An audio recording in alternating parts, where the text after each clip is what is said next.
And what do you sacrifice?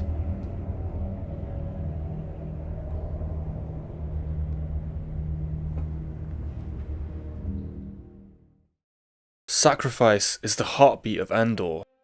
It pulses through the quietest acts of defiance and roars through the loudest cries of rebellion. The series doesn't just explore what people give up, but what they willingly destroy in service of something greater.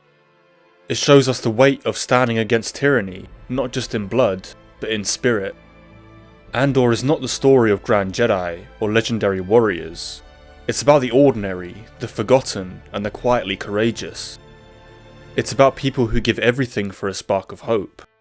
A spark that, one day, will guide two droids to a quiet homestead on Tatooine, that will send a farm boy into the stars, that will lead to a shot fired down a trench in a moment of faith. The fire that will ultimately bring the Empire crashing down doesn't begin with glory, it begins in the shadows, with sacrifice. But those who start the fire, they will never see the sunrise. To understand the sacrifices at the core of Andor, we must go back to when the galaxy changed forever. After the Clone Wars, the illusion of Republic nobility collapsed. The Jedi, once protectors, were branded traitors. The Republic rebranded itself as the Empire almost overnight. What replaced democracy was a cold, grey machine built on fear and control. And in this new galaxy, the lines blurred. The people who once fought on opposing sides now found themselves equally subjugated. Andor begins not with an epic battle, but with a single man, Cassian Andor, walking through a dark alleyway on a remote, forgotten world. A confrontation with two local security officers sets off a chain of events that will echo across the stars. It is not a noble act. It is desperate, messy, human, but it's a spark. Sacrifice in Andor is complex. It's not just the act of giving something up. It's giving up things that are intangible, identity, hope, dreams. It's reshaping who you are into what you must become. Cassian's own arc begins with personal motivation, his search for his sister, but he gives that up. He lets go of the past, lets go of family, and chooses a cause instead. That's the first level of sacrifice, abandoning personal desires for collective liberation. But to understand the deeper, more insidious costs of rebellion, we need to focus on two of the most fascinating characters in the series, Dedra Meero and Luthen Rael. Though on opposite sides, they mirror each other in uncanny ways. Both are methodical, both are ruthless, both are willing to tear themselves apart in pursuit of their mission. Dedra Meero's sacrifice is one of subtlety. She doesn't seek chaos or bloodshed, she seeks control, structure, recognition. She wants to matter in a world that only values domination. At the beginning of the series, she is framed almost sympathetically, a woman in a male-dominated institution, passed over and ignored. But as she gains power, her mask begins to crack. Her pursuit of control requires complicity and horror. The Gorman massacre arc reveals this most clearly. Dedra is ordered to orchestrate a response to civil unrest. She hesitates. She tries to maintain distance, but as the situation escalates, she must become the person who gives the final order. She isn't the one pulling the trigger, but she becomes the permission that allows evil to happen.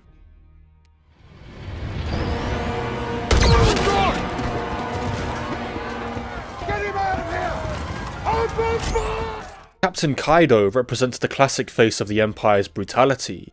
Cold, indiscriminate, gleeful in violence. Dedra is different. She doesn't revel in it, but she still enables it. And that's her sacrifice, her conscience. When Cyril questions the morality of their actions, she deflects. She insists that they will return as heroes, but it's clear she's trying to convince herself as much as him. This need for control becomes her weakness. She sacrifices her humanity to climb the ladder of power. And, like all things in the Empire, that ladder is a trap. Her story ends not with a triumph, but with her being swallowed by the very machine she worked so hard to master. The Gorman Town Square is particularly haunting. It is built on the bones of a previous atrocity, committed by then Governor Tarkin. A massacre remembered in stone, now about to be repeated. It's a chilling symbol of how the Empire recycles violence as policy. Dedra sees the cycle, she knows what she's part of, and still she carries it out. What makes her arc so tragic is that Dedra doesn't view herself as the villain. She believes in what she's doing. She's chasing success in a world where empathy is weakness. Her loyalty isn't to evil, it's to order, to efficiency. She wants to matter, to succeed, to be the best. But in the Empire, success demands complicity, and in the end, she sacrifices not only her soul but her agency. Her individuality is consumed by the very system she hoped to master. In contrast, Luthen Rael is the architect of the rebellion. Working in the shadows, wearing a mask made of charm and sophistication, his antique shop is more than just a front, it's a weapon. Where Dedra sacrifices for order, Luthen sacrifices for chaos. We learn in Season 2 that he was once an Imperial soldier, ordered to execute civilians. He couldn't go through with it. The trauma of that moment never left him. He carries it with him like a wound, buried beneath layers of careful planning and cold strategy. This moment, unlike anything back at the sterile ISB, exposes the Empire for what it is. Not order, but brutality. Not peace, but domination. His disguise as an antiques dealer is a brilliant form of rebellion. He surrounds himself with relics, objects from cultures and civilizations that predate the Empire. Every item is a memory the regime wants to erase. And the irony is rich. When Director Krennic inspects a tablet made by a blind species, who communicated through touch, the Empire sees it as nothing more than a curiosity. But for Luthen, it's a symbol of what the Empire fears: nuance, culture, independence. That's the dramatic irony Andor thrives on.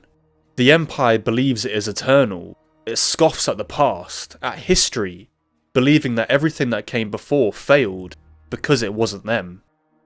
But Luthen knows better, and that's what makes him dangerous. He is willing to lie, to kill, to sacrifice every relationship, every shred of his personal morality, for the rebellion. Because he believes in a future where no one has to make the choices he has made. He is not interested in legacy. He tells no one the full truth. He works with people who may never know his name. But that is the point. True sacrifice isn't about being remembered. It's about creating the space for someone else to rise. His famous monologue, "I burn my life to make a sunrise I know I'll never see," is more than a confession. It's an elegy for every invisible revolutionary. Luthen is a ghost in the machine. And what's most compelling is that he knows this. He has accepted his fate. While others chase glory, Luthen becomes the man who builds the path and disappears. So what do I sacrifice? Everything! Eventually, Luthen and Dedra's stories converge. Their meeting isn't just dramatic, it's symbolic. Two forces, shaped by the same fire, moulded into enemies by belief. They are each other's mirror. One believes in control, the other believes in dismantling it. One sacrifices for stability, the other for transformation. And in this final confrontation, Dedra loses, not because she's outmaneuvered, but because she's limited by her ideology. Her sacrifice is for a system that consumes her. Luthen's sacrifice is for a world that he will never get to live in. Dedra wants to preserve the world as it is. Luthen wants to change it, so completely that there's no room for someone like him in the aftermath. Andor isn't about legends. It's about the people history forgets. The ones who make the rebellion possible, but never live to see its victory. Dedra Meero is a warning of how ambition can corrode humanity. Luthen Rael is a tragedy of how heroism can consume a soul. Their sacrifices are different, but equally haunting. In the end, Andor shows us that the battle for the galaxy wasn't just fought on battlefields. It was fought in offices, in alleys, in stolen glances and coded messages. It was fought by those who gave everything, not for glory, but for a sunrise they would never see. Because revolutions aren't built by heroes. They're built by ghosts.